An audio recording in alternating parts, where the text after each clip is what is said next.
वैशाख के महीने में पड़ने वाली एक चतुर्थी इतनी महत्वपूर्ण क्यों हो जाती है?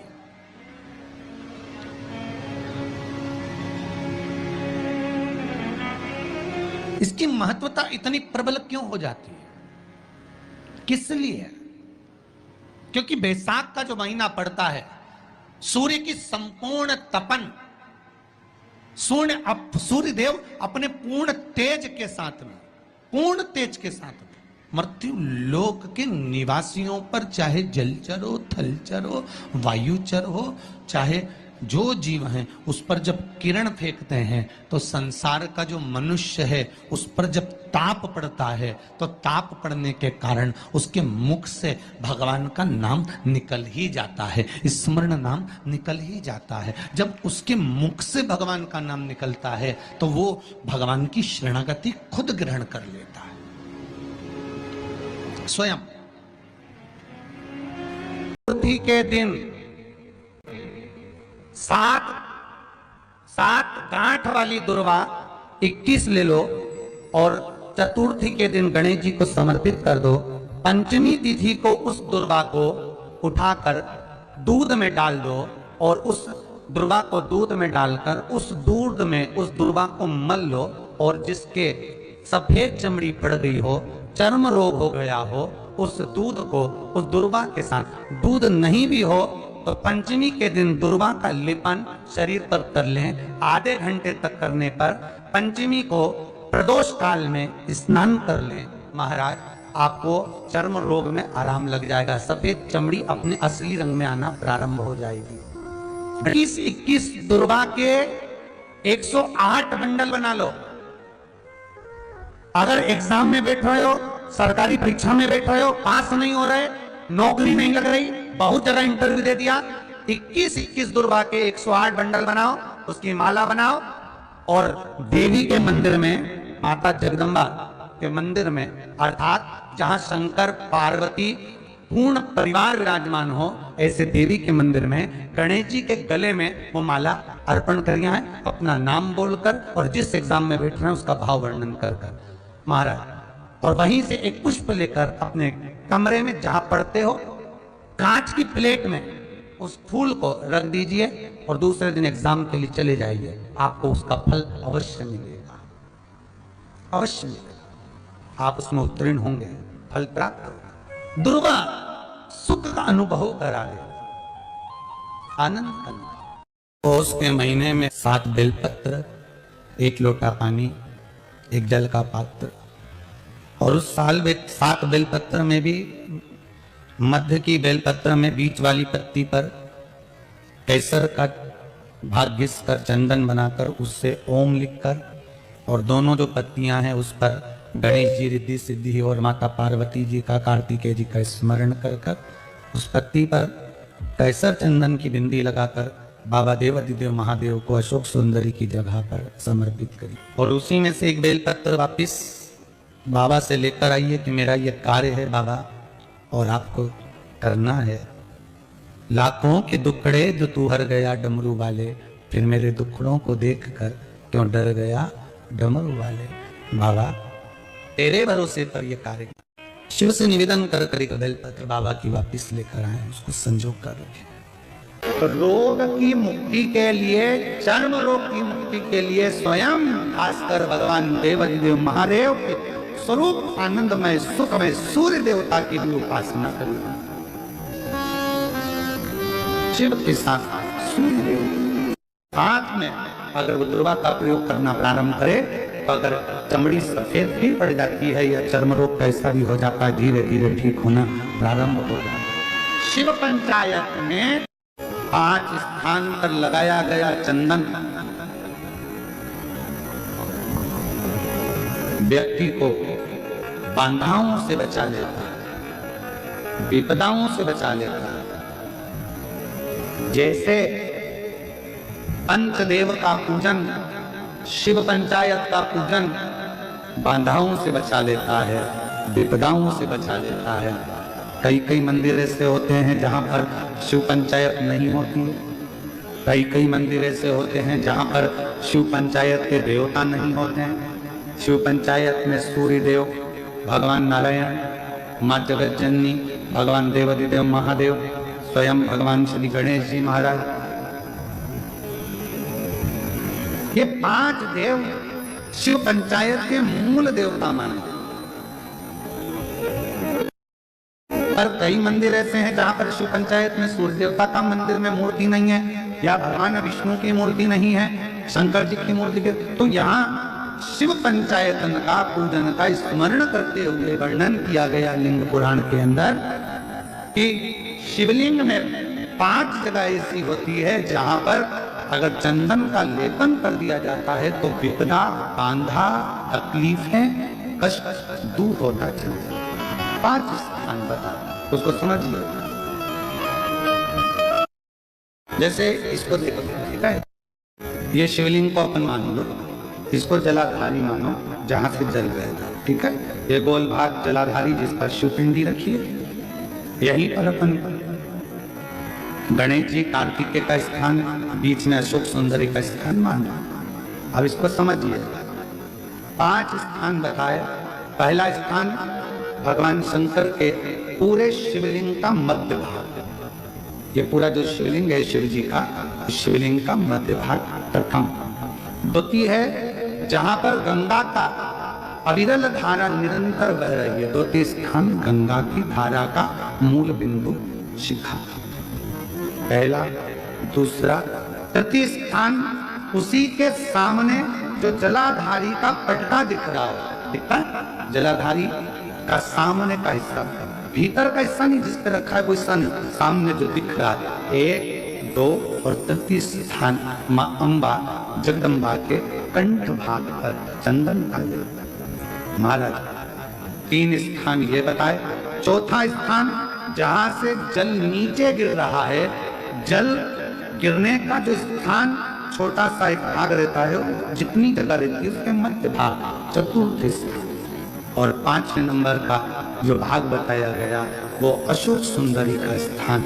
ये 5 स्थान ऐसे हैं जहां चंदन का थोड़ी सी बिंदी भी अगर हम लगा देते हैं तो कैसी भी विषम परिस्थिति हो वो टल जाती है और बाबा की कृपा होना।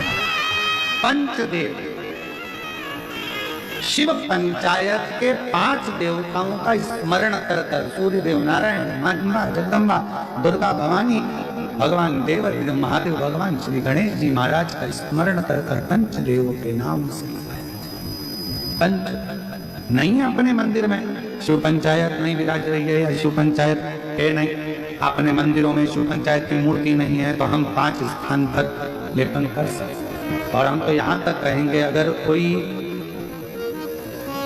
स्त्री हो, पुरुष हो, बच्चा हो, बूढ़ा हो, जवान हो, किसी को भी शरीर का चर्म रोग अगर हो गया है, चर्म रोग से अगर वो ग्रसित हो गया है, तो दुर्वा, ये 5 स्थान पर दुर्वा को समर्पित कर और वही दुर्वा वापिस लेकर, और 5 दिन तक लगातार एक दुर्वा, जो स्थान बताए हैं, प्रथम स्थान की दुर्वा पहले, द्वितीय स्थान, तृतीय स्थान की तीसरे दिन, चौथे स्थान की चौथे दिन, 5वें स्थान की 5वें दिन, तो दुर्वा का सेवन करे धीरे धीरे। ये अगर वो सोमवार की अष्टमी के दिन 5 दिवस तक लगातार उस दुर्वा का सेवन करे, डॉक्टर का इलाज अपनी जगह चलने दो, डॉक्टर को दिखाते रहो क्योंकि वो विष्णु का रूप है, पर साथ में अगर वो दुर्वा का प्रयोग करना प्रारंभ करे तो अगर चमड़ी सफेद भी पड़ जाती है या चर्म रोग कैसा भी हो जाता है, धीरे धीरे ठीक होना प्रारंभ हो जाता है। शिव पंचायत में रोग की मुक्ति के लिए, चर्म रोग की मुक्ति के लिए स्वयं खासकर भगवान देवाधिदेव महादेव के स्वरूप आनंदमय सुखमय सूर्य देवता की उपासना करी। शिव के साथ सूर्य देवता। जब किसी का एक्सीडेंट हो जाता है, कोई तकलीफ आ जाती है, तो कौन सा जाप करवाते हो? शंकर भगवान के इतने जो नाम हैं, ये नाम देखिए, बहुत बहुत ध्यान से सुनिएगा, जरा स्मरण में लीजिएगा कथा को कि भगवान विष्णु ने अवतार लिए 24, पर भगवान शंकर ने अवतार नहीं लिए, भगवान शंकर ने अपना नाम रखा। किस नाम से क्या प्राप्त हो सकता है? किस नाम से क्या मिलेगा, किस नाम का उच्चारण करना चाहिए। जब किसी का एक्सीडेंट हो जाता है, कोई तकलीफ आ जाती है, तो कौन सा जाप करवाते हो? जम के बोलो, महा मृत्युंजय, महा मृत्युंजय। शिव को महामृत्युंजय कहने लगते। बार बार कोई घटना घटने लगती है, परिवार में अगर कोई सदस्य, एक व्यक्ति मर गया, 6-8 महीने में, साल 2 साल में फिर दूसरा मर गया, फिर तीसरा मर गया, बार बार घटना घट रही है, तो फिर कृष्णेश्वर को याद किया जाता है।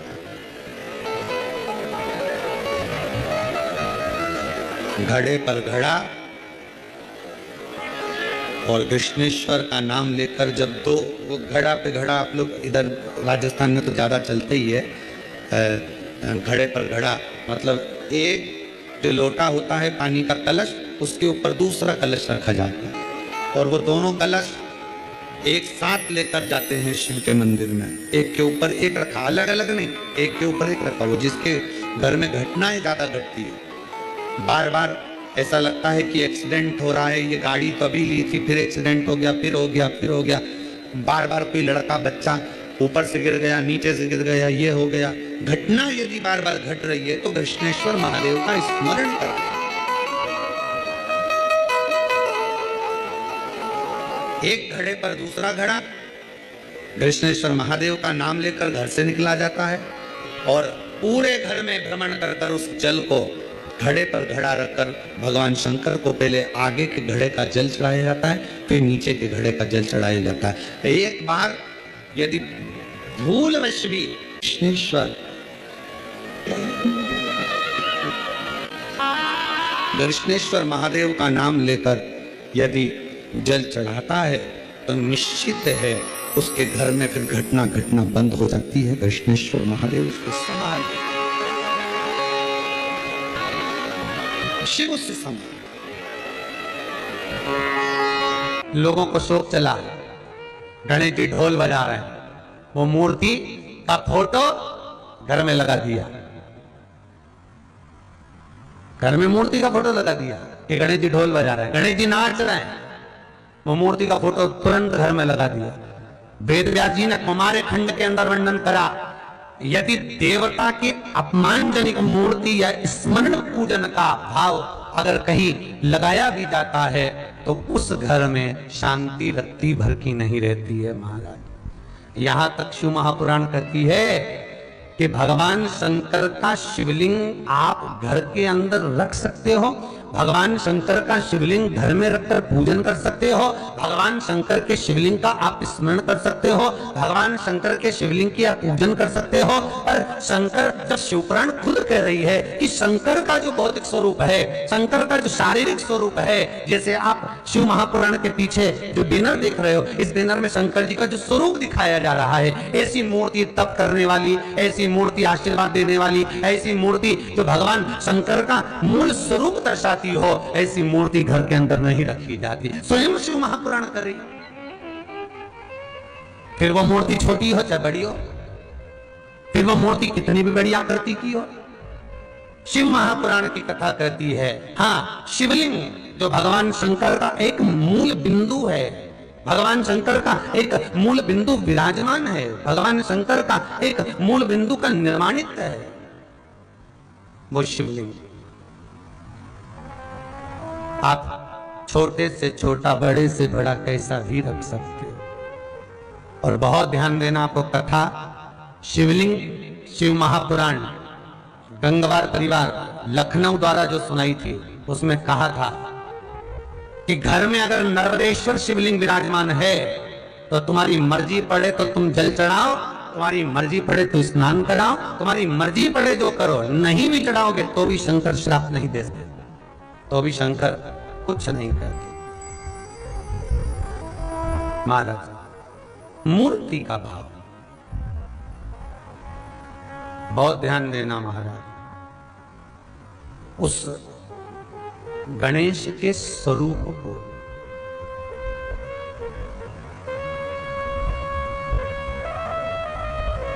कल एक प्रश्न किसी ने व्हाट्सएप पर भेजा, बहुत सुंदर प्रश्न है, जिसने भी भेजा है बहुत सुंदर प्रश्न। वो प्रश्न,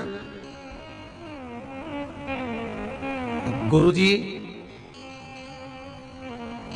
जैसे भगवान विष्णु, शिव, ब्रह्मा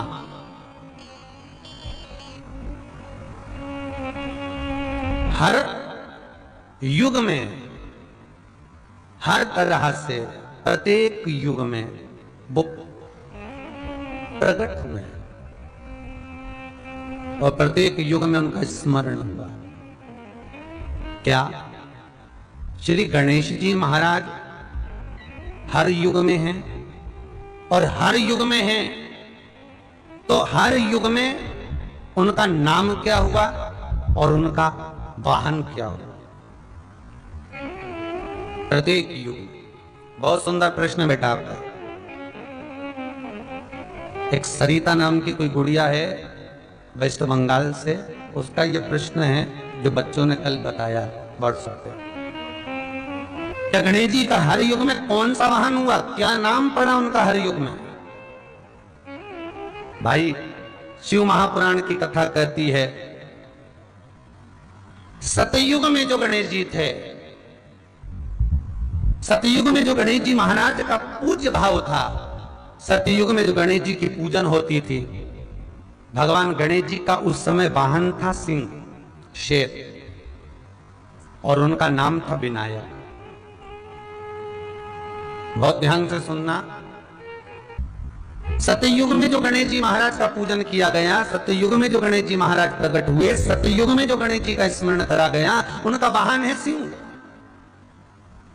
शेर पर श्री गणेश जी महाराज बैठते थे महाराज, और उनका नाम है विनायक। त्रेता में जो गणेश जी महाराज का पूजन हुआ, श्री राम जी महाराज ने त्रेता में आकर जो विनायक का पूजन करा है, श्री गणेश जी महाराज का स्मरण करा है। शंकर के शिवलिंग का पूजन जहां पर भगवान राम करते हैं, उसी के ठीक सम्मुख में अगर आप कभी रामचरितमानस का स्मरण करेंगे, राम दर्शन करेंगे, तो उसी के सम्मुख में श्री विनायक श्री गणेश जी महाराज का त्रेता में जो दर्शन कराया गया, वो महाराज मयूरेश्वर भगवान गणेश जी का नाम पड़ा। क्या नाम पड़ा है? मयूरेश्वर। यहां पर भगवान गणेश जी का वाहन मोर हुआ, मयूर हुआ, इसलिए गणेश जी का एक नाम होता है मयूरेश्वर भगवान गणेश, मयूरेश्वर विनायक भगवान गणेश। तीसरा वर्णन आया द्वापर में। द्वापर में भगवान श्री गणेश जी का नाम गजानंद हुआ और इनका वाहन चूहा हुआ। श्री गणेश जी महाराज का नाम गजानन, द्वापर में उसको गजानन कहा गया। भगवान कृष्ण जब द्वारका में प्रवेश करते हैं, भगवान कृष्ण जब द्वारका में जाते हैं, आप सबने कथा सुनी होगी,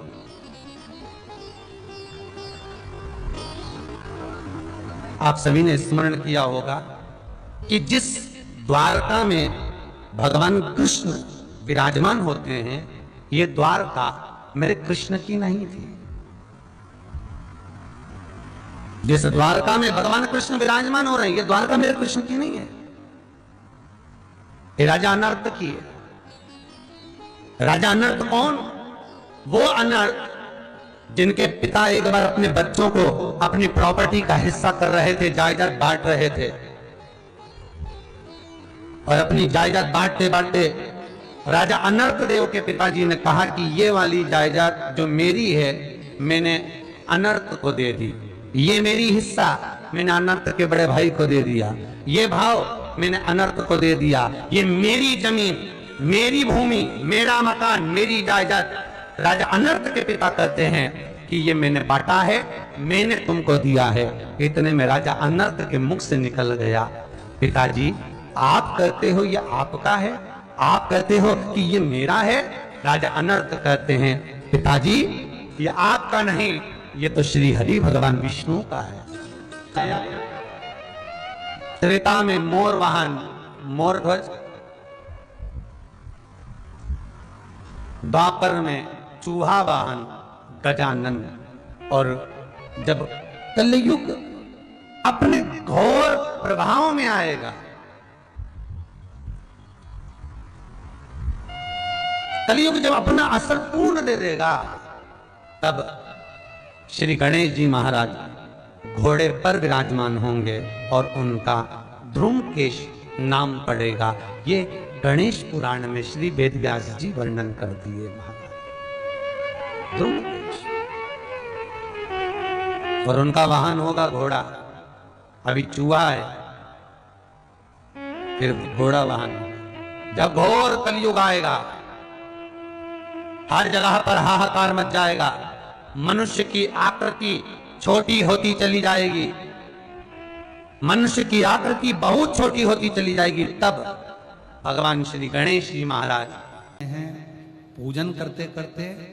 और विश्वास रखना, अगर सीहोर का कंकर शंकर के रूप में तुम्हारे घर में विराजमान है, तुम उसकी पूजन रोज करते हो, तो एक दिन उस कंकर में ही तुम्हें शंकर का प्रतिबिंब स्वयं नजर आने लगेगा। स्वयं का कंकर, जब तुम्हारे यहाँ कोई खुशी आने वाली होती है, तो सीहोर का कंकर अपने आप टुकड़े टुकड़े होकर 1000 गुना हो जाता है कि अब तेरा वंश बढ़ने वाला है, तेरे यहाँ खुशी आने वाली है, तेरे यहाँ बहुएं आने वाली हैं, तेरे यहाँ नौकरी लगने वाली है।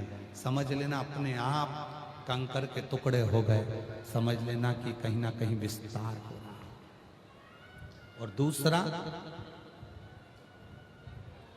जल डाला, जल सूख गया, फिर जल डाला, फिर सूख गया, और कंकर के आखिरी में टुकड़े हो गए। समझ लेना कि कोई दुख आने वाला था, मेरे शंकर ने अपने ऊपर झेल लिया है, शिव ने उसको उतार दिया। शिव ने। और मेरे भोले तेरा सहारा है, मेरे भोले तेरा, उसी कंकर में। और वो कंकर कितना प्रबल होगा? जिस दिन तुम्हारे ऊपर कोई समस्या आने वाली होगी, जिस दिन तुम्हारे ऊपर कोई दुख आने वाला होगा, कोई कष्ट आने वाला होगा,